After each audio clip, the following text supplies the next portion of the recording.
বর্ষার এক অন্ধকার রাত। গর্জন করা বজ্রপাত ঘন কালো মেঘে ঢেকে গেছে আকাশ। দূরে সুন্দরবনের গভীরে দাঁড়িয়ে আছে এক জরাজীর্ণ কুঠিবাড়ি। চারপাশে শুধু হেন্টাল আর গরান গাছের জঙ্গল। এই বাড়ির সাথে জড়িয়ে আছে এক পুরনো অভিশাপ। শোনা যায় এখানে এখনো ঘুরে বেড়ায় এক শিশু ভূত আর এক লেজবিহীন বাঘ।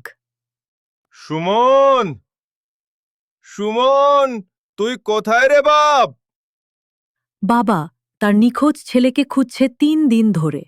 জলে কাদা মেখে অন্ধকার গাছের ফাঁক গলে তিনি এগিয়ে যাচ্ছেন। হঠাৎ বজ্রপাতের শব্দ। বাবা, আমি এখানে, চলে আয়। সুমন, তুই কোথায় আছিস? চোখ তুলে তিনি দেখলেন জঙ্গলের ছায়া থেকে বেরিয়ে আসছে তার ছেলে।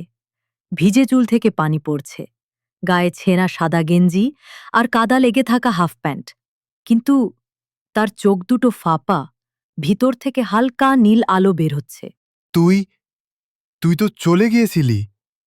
বাবা, আমি তো কখনো যাইনি। আমি এখানেই আছি সব সময়। বাবা পা বাড়াতেই হঠাৎ মাটিতে ছায়া নড়ল। তার পিছন থেকে বেরিয়ে এলো এক বিশাল লেজবিহীন রয়্যাল বেঙ্গল টাইগার। তার লাল জ্বলজ্বলে চোখ রাতের আধারে ছুরির মতো কেটে গেল বাবার বুকের ভেতর। ওহ ঈশ্বর!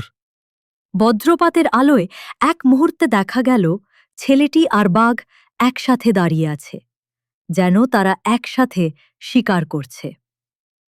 এরপর চারপাশে কেবল কালো অন্ধকার আর কাদা পানির ছপ ছপ শব্দ।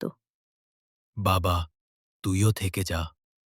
সেই রাতে আর কেউ বাবাকে খুঁজে পায়নি। কুঠিবাড়ি এখনও দাঁড়িয়ে আছে,